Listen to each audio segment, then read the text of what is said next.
মা, এটা তুমি কি করলা? এই লোকটা তোমার গায়ে হাত তুলছে, আমি সেই লোকটার গালে আমি থাপ্পড় বসিয়ে দিয়েছি। কেন দিছি জানো?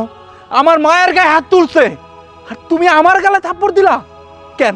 কিসের জন্য থাপ্পড় দিলা কও তো আমারে?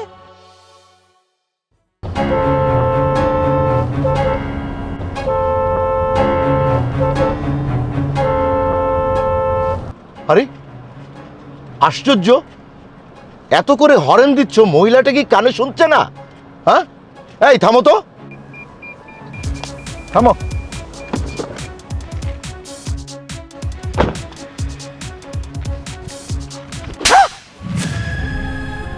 উনার আমার গায়ে হাত তোলার অধিকার আছে তাই তুলছে, কিন্তু তুই কেন ওনার গায়ে হাত তুলবি?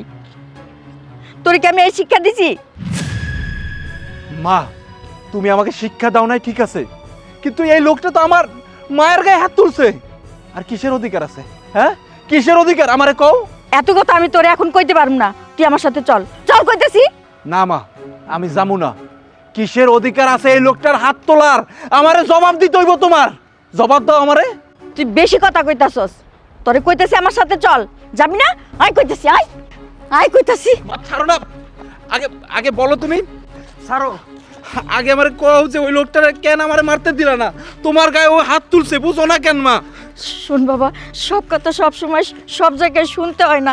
এতদিন যখন শুনোস নাই, অহনো শুনুন লাগবো না। তুই আমার লগে খালি বাসায় চল। মা,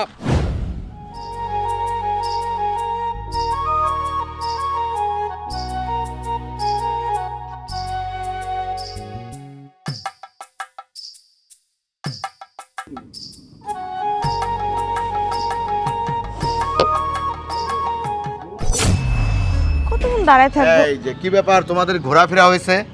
হ্যাঁ, ঘোরা হয়েছে। তুমি এত লেটে আসলে কেন সেটা বলো। হ্যাঁ, আমার একটু লেট হয়ে গেছিল। আচ্ছা কাকা, আসতেছি।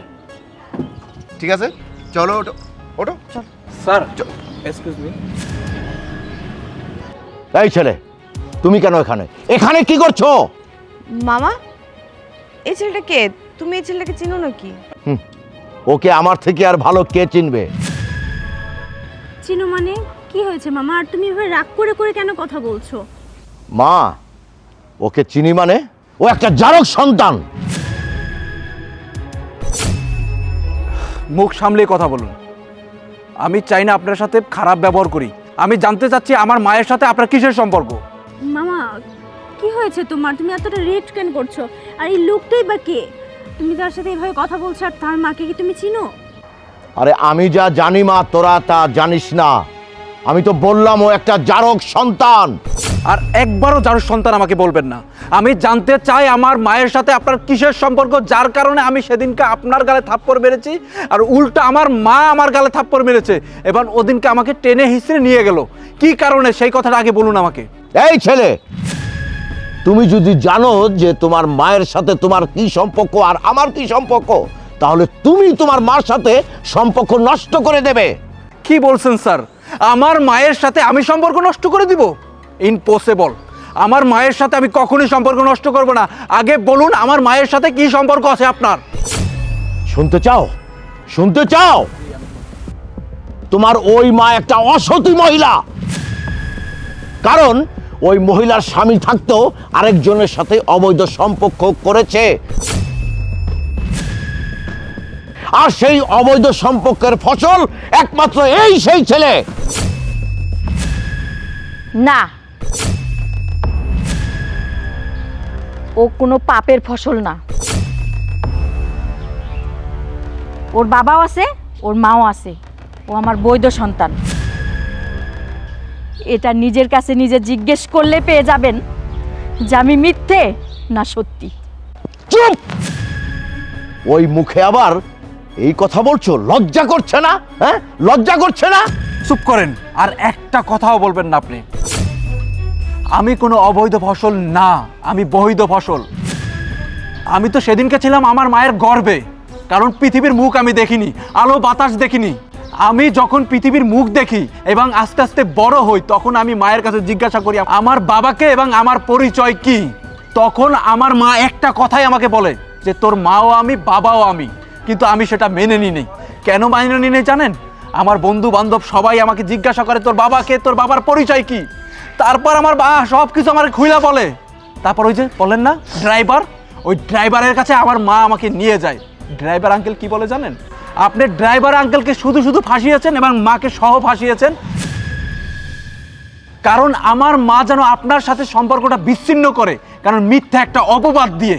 আর আপনি তো এমনি এমনি তো মায়ের সাথে সম্পর্ক নষ্ট করতে পারেন না, সেই নষ্ট করার মূলই হলো ড্রাইভার। সেই ড্রাইভারকে আপনি টাকা দিয়ে ব্যবহার করেছেন। শুনুন, আপনার বাবার অনেক টাকা ছিল, আমার মায়ের সাথে রিলেশন করে আপনি আমার মাকে বিয়ে করেন, কারণ আমার মা ছিল গরিব। কিছুদিন পরে দেখতে আসেন আপনি সংসার চালাতে পারছেন না, হিমশিম খাচ্ছেন, তারপর আপনি ছুটে যান আপনার বড়লোক বাবার কাছে, এখন আমার মায়ের সাথে সম্পর্কটা নষ্ট করে। তাই আপনি আমার মাকে মিথ্যে অপবাদ দিয়ে ওখান থেকে তাড়িয়ে দেন এবং মায়ের সাথে সম্পর্ক নষ্ট করুন। আপনি মনে করেছেন কি আমি জানি না, আমি কি বুঝি না? আমার মা কি কিছু বলে নেই আমাকে? না না না না, মানে মানে আর মানি করতে হবে না আপনাকে, অনেক মানি করেছেন। আপনাকে আমি চিনে ফেলেছি, আপনাকে আর নতুন করে আমি চিনতে চাইনি। আমার দরকার ছিল আপনার পরিচয়টা, আমি পরিচয়টা পেয়ে গেছি। আমার দরকার ছিল আমার বাবার মুখটা একবার দেখার জন্য, আমি সেটাও দেখে ফেলেছি।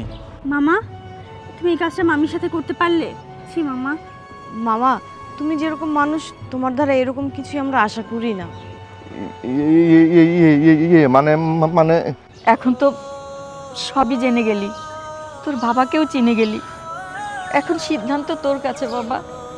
তুই কি তোর বড়লোক বাবার কাছে থাকবি নাকি এই গরিব মার কাছে থাকবি?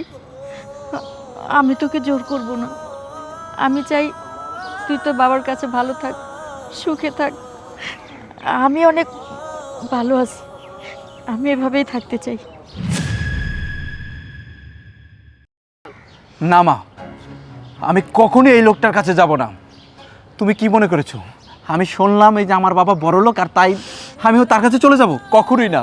যে মা আমাকে লালন পালন করে বড় করেছে, লেখাপড়া শিখিয়েছে, মানুষের মতো মানুষ করেছে, আর অমনিতে আমার বড়লোক বাবারে পেলাম, আমি আমার মাকে বলে যাব?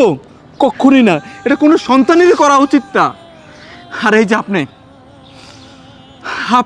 আমার মায়ের সাথে যে অন্যায়টা করেছেন, আল্লাহ কোনোদিনই আপনাকে ক্ষমা করবে না। আপনি চাইলে আমিও আপনাকে ক্ষমা করব না, কোনো দিনই করব না। আপনি যে অন্যায়টা আমার মায়ের সাথে করেছেন। না বাবা না, ওই কথা বলিস না, যাস নে, আমাকে ছেড়ে যাস না। আমার এই বুকটা বহু বছর শূন্য ছিল রে বাবা। আমি এখন বুঝতে পারতেছি ভুলটা আমার ছিল। আমাকে তুমি ক্ষমা করে দাও। আর বাবা, বাবা হিসাবে তোর কাছে আমি ক্ষমা চাচ্ছি।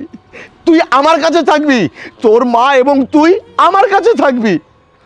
না, কখনোই থাকবো না, কোনোদিনই থাকবো না। আমার জানার দরকার ছিল, আমার বাবাকে আমার দেখা দরকার ছিল, আমি সেটা দেখে ফেলেছি। আমি আমার ওই বস্তিতে ভালো আছি, আমার মাকে নিয়ে আমি হ্যাপি আছি, সুখে আছি। চলো মা, আর এখানে এক মুহূর্তও না। দেখো মামা, এখানে মামির কোনো দোষ নেই, সম্পূর্ণ ভুলটা তোমার ছিল। আসলে কি মামা, আমাদের চোখের দেখা অনেক সময় ভুল হয়ে থাকে। তুমি মামিকে আর ভাইয়াকে বাসায় নিয়ে আসো, আমরা সবাই একসাথে থাকবো। যাও মামা, আমরা এখানে দুজন তোমাদের জন্য অপেক্ষা করছি। যাও, ওনাদের নিয়ে আসো। হ্যাঁ মা, হ্যাঁ।